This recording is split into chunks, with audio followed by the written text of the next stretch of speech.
My name is Jim Fleming, and this is Our Sunday School. Our Sunday School is part of Stuart Heights Baptist Church in Chattanooga, Tennessee. To prepare for this lesson, please go to OurSundaySchool.com for a copy of today's handout. Now, let's get to this week's lesson. Well, good morning, and welcome to Our Sunday School. Glad you guys are with us this morning. As we jump into the first part of the text of Mark chapter 15, I keep turning these last two pages in my hard copy of Mark. It's like two more pages. My brain says we're close, and my heart says I almost don't want it to stop, but it's kind of where I'm at. So we'll start this morning with reading through our text. So I'll read through Mark chapter 15. And as a reminder, we have moved the What is God Doing in You through the portion of Mark we've studied so far to the end of the lesson. So let's read through Mark chapter 15. And good morning to those of you that have joined us online. Hello, everybody there.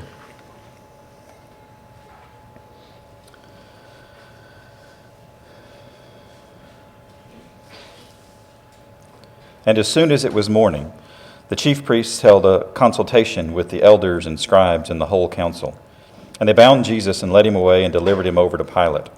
And Pilate asked him, "Are you the king of the Jews?" And he answered him, "You've said so." And the chief priests accused him of many things. And Pilate again asked him, "Have you no answer to make? See how many charges they bring against you?" But Jesus made no further answer, so that Pilate was amazed.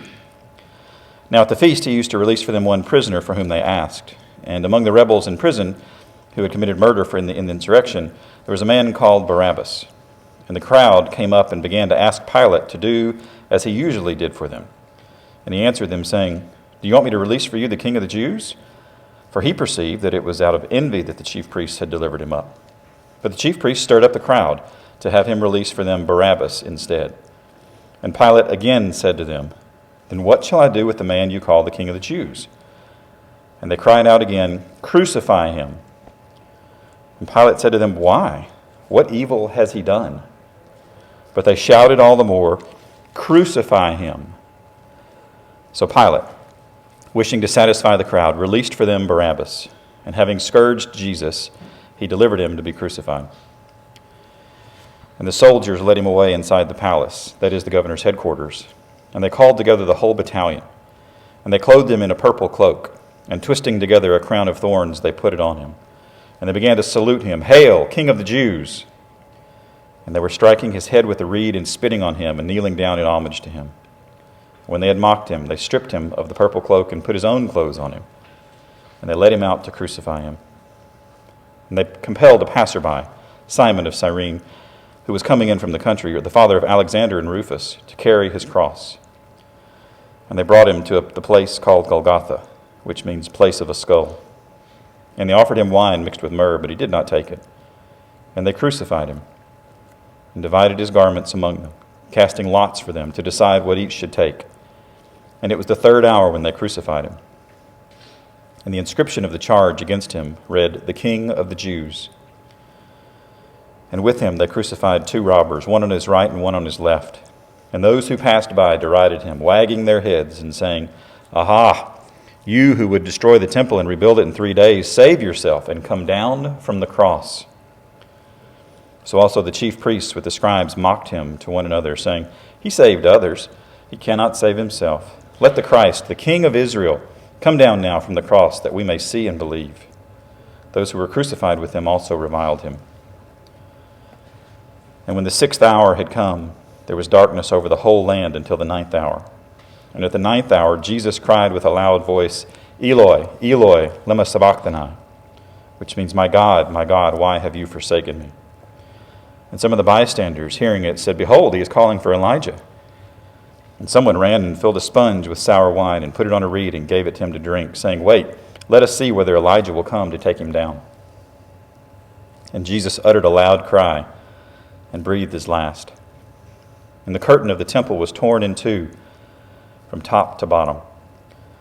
And when the centurion who stood facing him saw that in this way he breathed his last, he said, "Truly, this man was the Son of God." There were also women looking on from a distance, among whom were Mary Magdalene, and Mary, the mother of James, the younger, and of Joseph, and of Salome. When he was in Galilee, they followed him and ministered to him. And there were also many other women who came up with him to Jerusalem. And when evening had come, since it was the day of preparation, that is, the day before the Sabbath, Joseph of Arimathea, a respected member of the council, who was also himself looking for the kingdom of God, took courage and went to Pilate and asked for the body of Jesus. And Pilate was surprised to hear that he should have already died. And summoning the centurion, he asked him whether he was already dead. And when he learned from the centurion that he was dead, he granted the corpse to Joseph. And Joseph brought a linen shroud, and taking him down, wrapped him in the linen shroud, and laid him in a tomb that had been cut out of the rock. And he rolled a stone against the entrance of the tomb. Mary Magdalene and Mary, the mother of Joseph, saw where he was laid. Mark chapter 15. So in today's lesson, if you got your handout, we're on page 511. I thought we were going to get to 600 in this. We're not going to quite get to 600, I don't think. So, but this is available online as well for those of you online at oursundaySchool.com. But in today's lesson, the literary structural observation note that I wrote was the last major question mark character comes on the scene, and that's Pilate. And it's something interesting. We're going to talk a lot about Pilate today because he influences a great deal of chapter, well, he thinks he influences a great deal of chapter 15. He is used to influence chapter 15. But I'll hang on to my remarks until we get to Pilate. So verse 1, and as soon as it was morning, so let's set the stage. What had been happening through the night? What happened the night before? Yes, this mock court, right, in the courtyard of the high priest.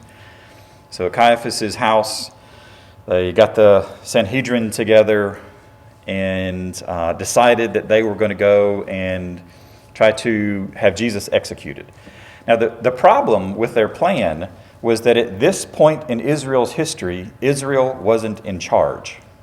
So they had some structure in place, but there was a group above the Jews. Who was the group above the Jews?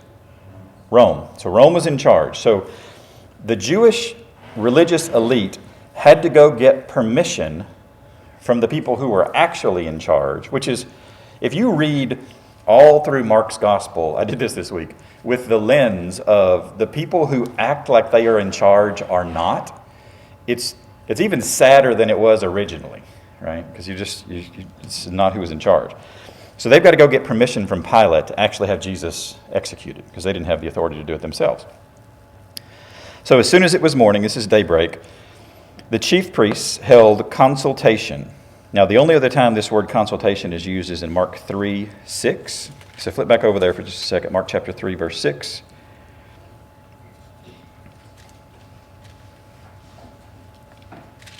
So this is where Jesus heals a man with a withered hand. Right, he stretched out his hand, it was restored. In verse 6, the Pharisees went out and immediately held counsel with the Herodians against him. And we talked a lot about Herod and the Herodians. The Pharisees and the Herodians were not on the same page. Like this is one of those, the enemy of my enemy is my friendish for the minute while we go accomplish this thing, right? So when we fast forward to Mark chapter 15, and we see the elders and the scribes and the whole council, they're mostly-ish on the same page, but inside the council itself would have been some Sadducees, some Pharisees, some true believers. It would have been a mix of a variety of theological backgrounds. So think about this not as I don't know when you were a kid if you read the Bible thinking that everybody was from your faith background. I had a tendency to do that when I was a little kid. I read the Bible and was like, oh, well, they're all Baptists. Of course they're all Baptists. This is what it is. So think about this as more of we got some Baptists together, we got some Lutherans together, we got some Methodists together, we got some Episcopalians together. Like this is a collection of themes, variations on a theme, if you will. So you got the elders and the scribes and the whole council. So this council is the Sanhedrin. This is the highest court in the Jewish land. So they bound Jesus. And this word for bound can also be translated or used in a sense that you are in prison. And it's the exact same word that's used of Barabbas in verse 7. So right off the bat, Mark identifies Jesus as being bound and Barabbas as being bound. So you're like, oh, that's interesting use of this similar word there. Okay, maybe something's going to happen. Yes, absolutely, something's going to happen. Shockingly, stunningly, something's going to happen. In Mark 3, verse 27, I hesitate to try to read too much into what Jesus is saying, but when he's talking about blasphemy against the Holy Spirit, and in verse 27 in chapter 3, he says, "But no one can enter a strong man's house and plunder his goods unless he first binds the strong man." The temple structure was God's house. And one of the things that they're doing here is they've got Jesus bound up, and they're going to, in a very real sense, misuse the entire temple structure and all of its religious, political, and monetary resources to take over the strong man's house for their own gain. So Jesus doesn't specifically, explicitly say, hey, this is a prophecy about me, but it overlays very nicely, right? So I just want to be careful with that. All right, so they bound Jesus, back to verse 1 in chapter 15. They bound Jesus and they led him away and delivered him over to Pilate. All right, so let's talk about Pilate for just a second. Actually, we're going to talk about Pilate for probably 10 minutes. So, Pilate, if you do, this is my funny story for the day. If you do a Google search on Pilate, you will not get results on Pilate. You will get results on Pilates, because Google will take Pilate and turn it into Pilates, right? I was having this conversation with Dave and Margie last night, and Margie was like, well, couldn't you just type in Pontius Pilate? And I was like, well, Margie, if I could spell Pontius, I would type in Pontius Pilate, but I can't spell Pontius Pilate, right? She's not happy. So Pontius Pilate. So what do we know about Pontius Pilate? Somebody tell me what we know about Pontius Pilate. He was a relevant leader there, right? Do you know what level he was? What's that? He was a governor, yes. So you think about him as a governor of a state. So he was the governor of the state of what? Basically of Israel, right? Yeah. So think about him. So who would his boss have been? Like you think about the structure of the Roman hierarchy, who would his boss have been? Caesar. That's exactly. Which Caesar? Do we know? We talked about him like 6 months ago. No. Augustus is when Jesus was the baby, right? Tiberius was the guy in charge at this point. Now, there's two shockingly famous documents that are quoted almost every single week in tens of thousands of churches all across the world, where Pilate is mentioned in both. What are those documents? They're recited in Sunday morning worship services. You know the documents? Yeah, so one's the Apostles' Creed, and one's the Nicene Creed. There are three human beings mentioned in both of those creeds: Jesus Christ, Mary, and Pilate. And you might be thinking, Pilate's like a footnote in the, like, what's the big deal here? Right? Each one of the gospel writers is testifying to the authenticity of the things that took place. So what do you do when you're telling a story and you need to prove the authenticity of the things that take place? You tie them to a timeline. This is when this happened. This is when this happened. This is when this happened. So that we who come, and I don't have a firm belief that the gospel writers thought that somebody's going to be reading their work 2,000 years later. To me, that's a bit of a stretch, and when they thought Jesus was returning. But we, 2,000 years later, can do historical research and figure out, like, oh, I know with quite high certainty that Pontius Pilate was the 5th governor of the Roman province of Judea, serving under Tiberius from the year 26 or 27 to 36 or 37. And you're like, well, that's a pretty tight timeline for something that happened 2,000 years ago. It sure is, because the Romans wrote a whole bunch of stuff down. They were really, really big on marking their territory with here's who's in charge at this time, and here's who's in charge at this time, and here's who they reported to, here's how this worked. Okay. The crazy thing is that we know almost nothing about Pilate other than what's written in the Gospels. We don't know where he was born. We don't know where he was trained. We don't know what his family was. We actually don't even know what really happened to him after. There's I think it was Tertullian that said the rumor is that he had put down an insurrection, and there were insurrections all the time at this point. Nobody liked being under Roman rule. When we read the text about Barabbas, you saw that he was a murderer in the insurrection, right? Yeah. What typically happened to insurrectionists is that you die. So Barabbas was being held in prison until he was going to be crucified because of his insurrection. Well, these things popped up all over the place. So there was Josephus talks about an armed group of Samaritans. So the Samaritans are you're half this, you're half this. Nobody liked them. They were at this village near Mount Gerizim where they were digging to try to find artifacts left behind by Moses. Okay? And they were going to sell them. They're going to make money. And they were very likely not going to pay taxes on the money. Pilate got wind of it, sent a group of soldiers there, killed them. Which is kind of heavy-handed. Because if you're the governor of a place that you're not really from, there's a sense in which you want to make sure everybody knows you're in charge, but you don't have the force, the military force. What Pilate had was more like a police, keep the peace level force, not a create peace level force, right? If you want to have a military force to go and take over someplace, that's a whole different level of number than, as long as everybody's okay, we can sit on top and make sure everything's good. All right. So Pilate goes and he kills all these Samaritans. Some other Samaritans who were friends with the emperor got in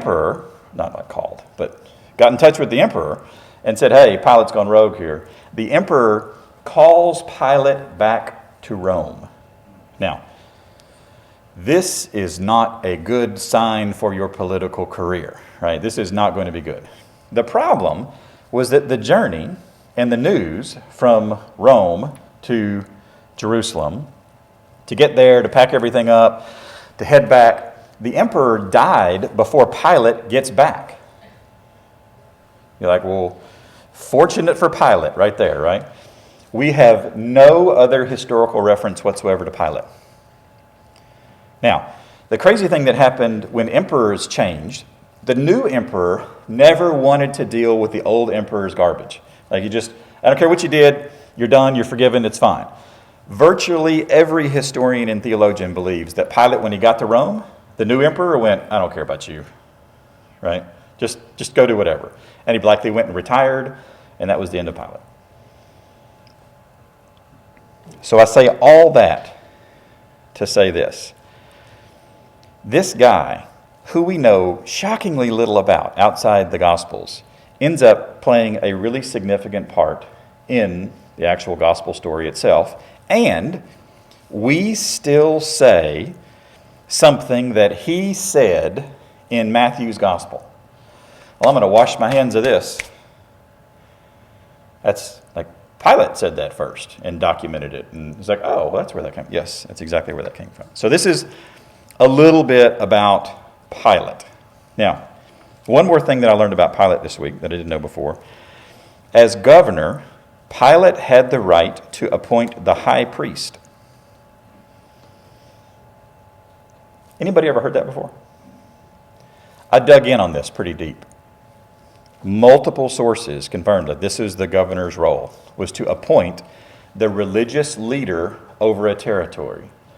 Because Rome knew if you controlled the religion, you controlled the people.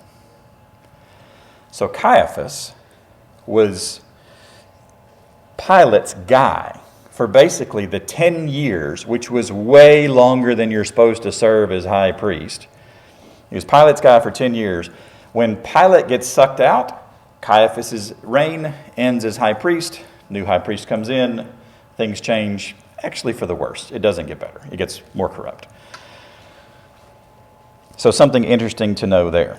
So, in the context of Mark chapter 15, when Caiaphas and the Sanhedrin lead Jesus to Pilate, what I want you to know is that Pilate, for all intents and purposes, is Caiaphas' boss.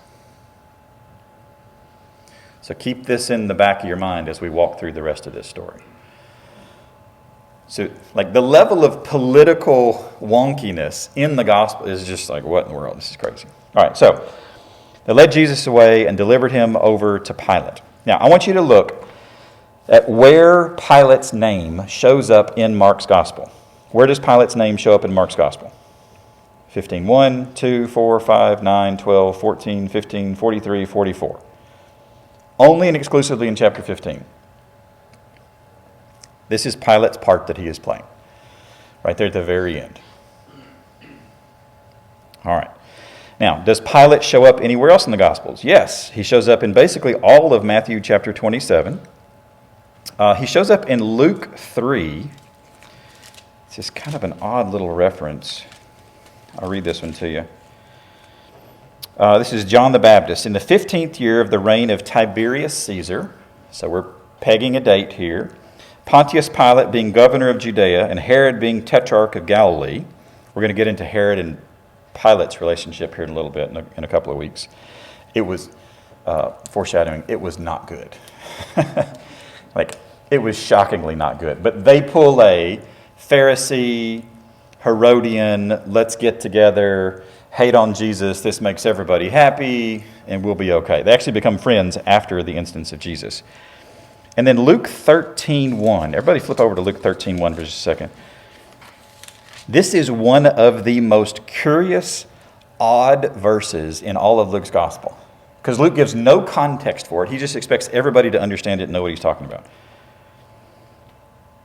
This is in the middle of Jesus' ministry, and he says, there were some present at that very time who told him about the Galileans whose blood Pilate had mingled with their sacrifices. So read it again, because it's super wonky English word structure. It's even weirder Greek word structure. Like, this is a really solid guess at how to interpret and translate this verse. About the Galileans whose blood, so it feels like the Galileans are dying here, right? Okay. Pilate had mingled with their sacrifices. Their. Well, who's the only other noun in the sentence? The Galileans. So the Galileans are offering sacrifices. Pilate comes in, kills them, and puts their blood in with their sacrifices. Whoa. Okay. Well, this seems a bit heavy-handed. Why, yes, it is. That's exactly what it is. So Pilate has this history of kind of going off on religious-oriented stuff, and it not necessarily having the greatest reputation for him in the world, but he didn't care because he's Pilate. He's the governor. At that point, governors could do mostly what they wanted to do. And then we get to John chapter 18, and Pilate drops on the scene in verse 28. Very similar concept here to what happens in Mark's gospel, except John fleshes this out quite a bit more. And we get in some of the other gospels much more dialogue between Jesus and Pilate. They go back and forth. Pilate sends him off to Herod. Herod sends him back to Pilate. They agree that they got to do something. They go back and forth. And in Mark's gospel, you almost get the sense that Pilate just asks him one question one time and that's it. Or maybe two questions and that's it. But what I want to show you is that the verbs that Mark uses actually imply a whole lot of repetition in these conversations. So an original speaker would have read this and be like, oh, no. Mark's describing it, but he's summing it up as succinctly as you can using these repetition-oriented verbs. So there's a lot of harmony between the Gospels here. All right, so verse 2. I told you we were going to spend a minute talking about Pilate. Verse 2. And Pilate asked him, this is Jesus, now this is a present tense verb, so right now, he's asking you right now, are you the king of the Jews? So pause. What's the answer to that question? Yes. Yes, absolutely.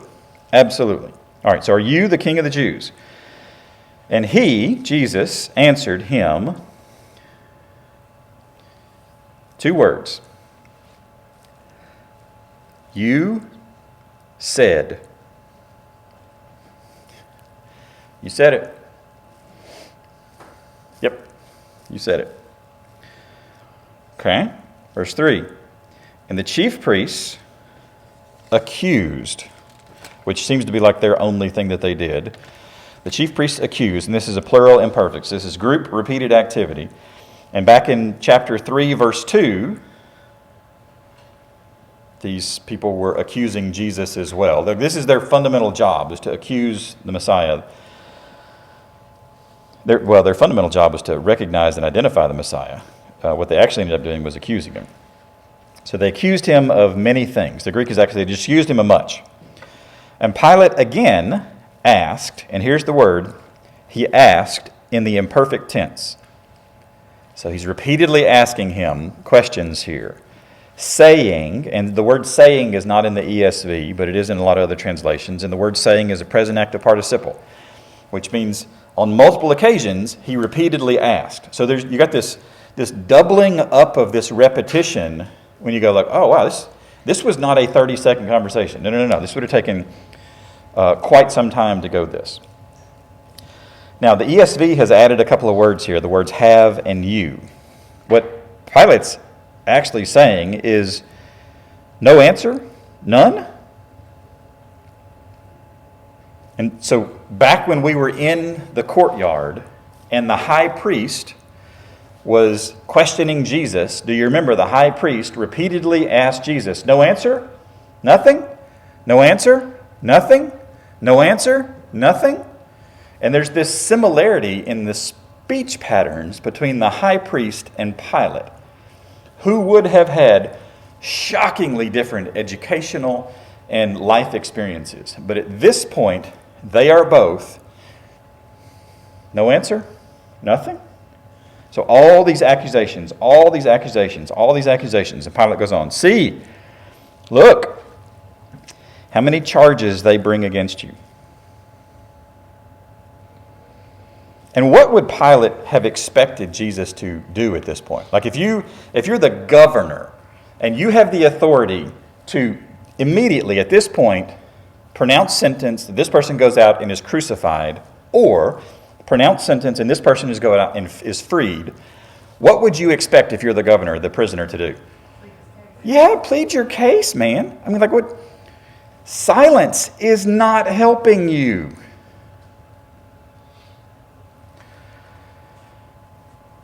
So does anybody know the Apostles' Creed?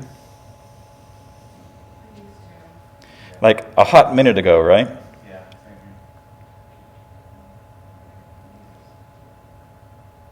I believe in God the Father Almighty, maker of heaven and earth, and Jesus Christ, his only Son, our Lord, who was born of the Virgin Mary, suffered under Pontius Pilate. Pause. He did what under Pontius Pilate? Suffered.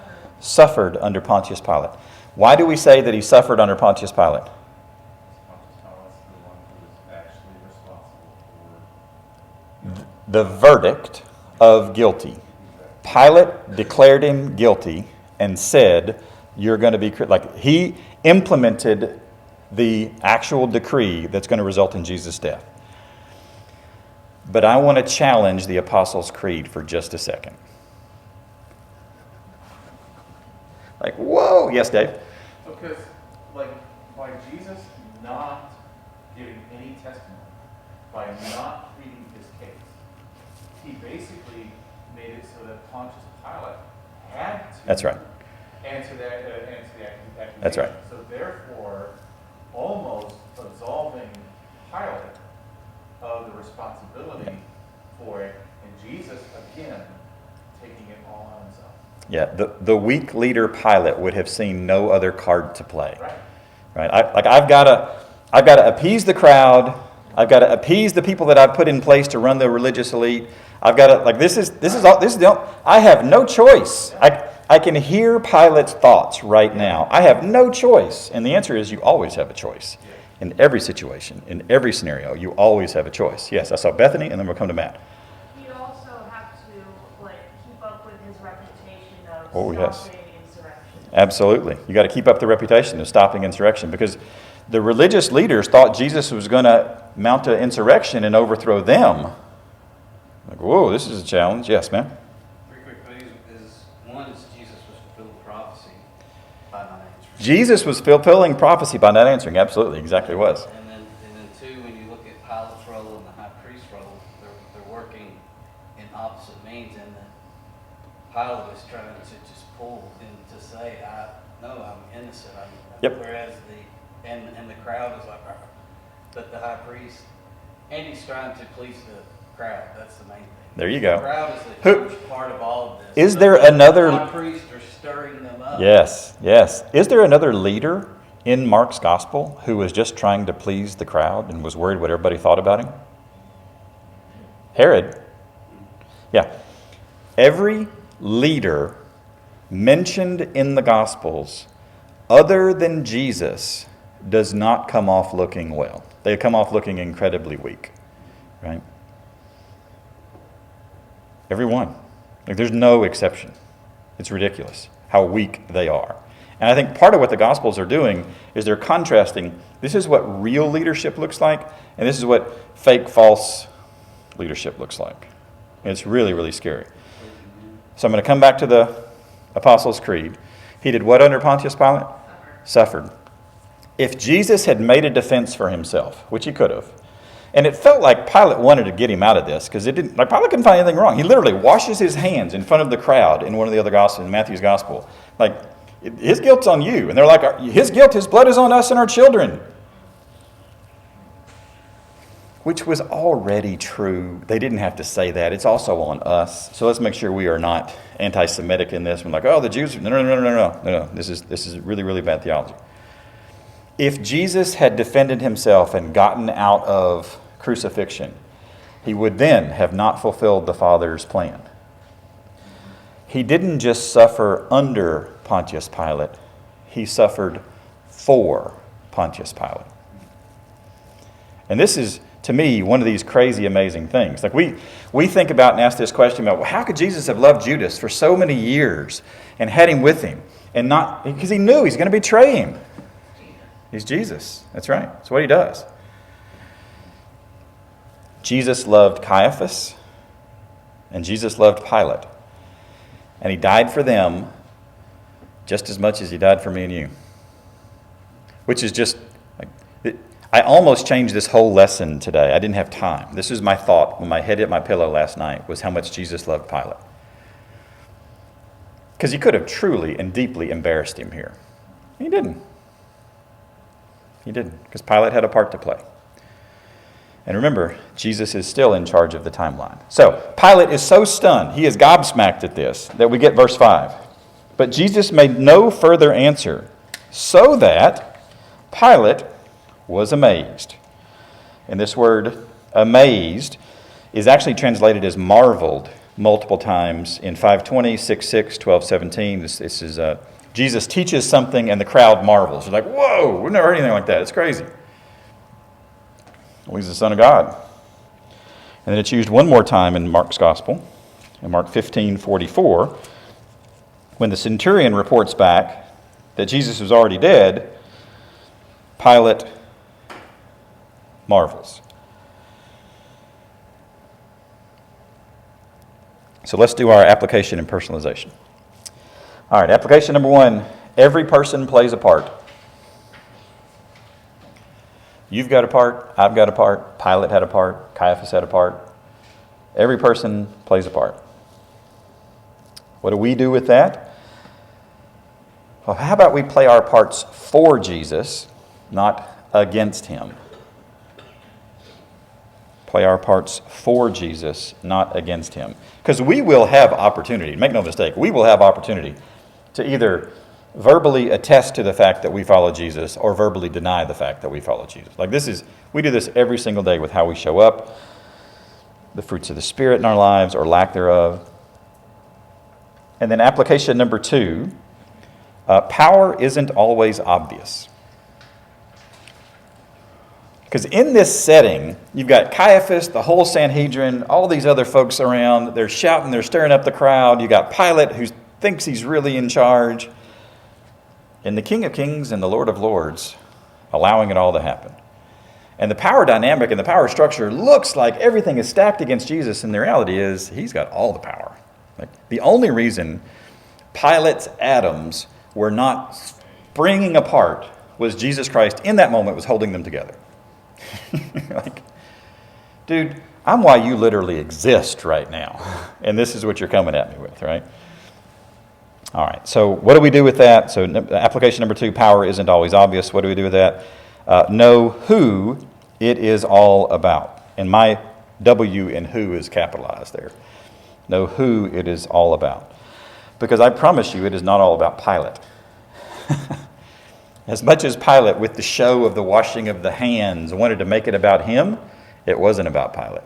Like, Pilate is mentioned as a footnote for auditing purposes of the gospel story.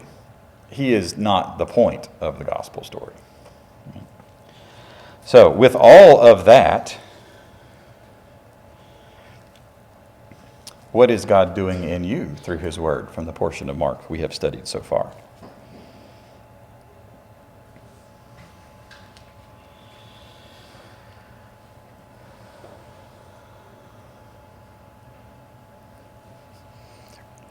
We landed hard and then took off hard again. So sorry for that, but I acknowledge that now. Continuing to build confidence for me to proclaim him to others. Hey, there you go. Continuing to build confidence for me to proclaim him to others. Amen.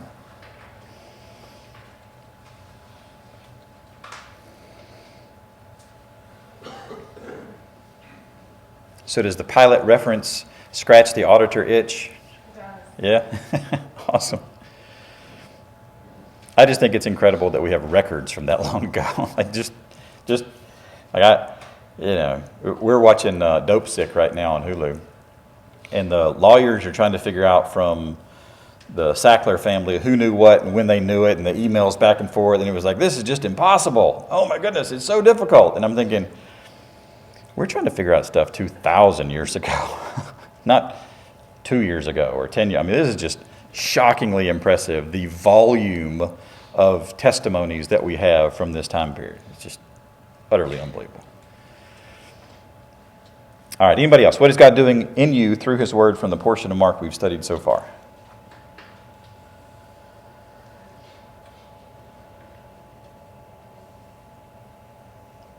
I'm looking down at the notes. Nope, nobody's online either.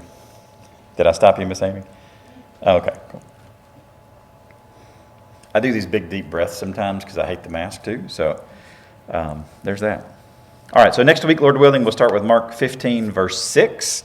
It will probably take us 2 weeks to get through that section. So if we will, we'll transition now to our weekly update. Pick a section there. Pray for one of those sections if you would. I got an email this morning from Julia Gregg. She's one of our members. And she is and Julia, I am sorry, I'm going to butcher this all to pieces, so my bad. She functions like a principal in a prison in the state of Tennessee. And so she has teachers that she's responsible for, she helps, and she oversees curriculum. It's just amazing stuff. It's utterly amazing. I mean, talk about the ability to be Jesus in your neighborhood. Like, this is real. So one of her teachers is having a kidney, it's 9:45, yes, is literally finishing up a kidney transplant right now. It is supposed to end at 10 o'clock. His name is Richard Smothers. So if each of us and those of you online could be praying for Richard Smothers he's been on dialysis for 4.5 years, which 10 minutes on dialysis is enough, but 4.5 years, that's a long time on dialysis. They're finishing surgery now. They have asked for prayer for Richard, the team working on him. And something that I thought was just really, really beautiful, they asked for prayers for the donor family. Because there's always another side to that equation, right? So Richard Smothers, if you would, we'll pray for him. And so after you have prayed as a table, then you are free to go and to worship this one who loves us no matter what. And demonstrates his love both by fulfilling his Father's plan exactly when it calls for him to speak and when it calls for him to remain silent. Which, whoa, that is beautiful stuff. So Share the good news, folks. It is good. Thanks for coming today. Thanks for engaging, and don't forget to subscribe to our podcast, YouTube channel, and weekly email. You can subscribe to all three of those at OurSundaySchool.com. Grace and peace to you.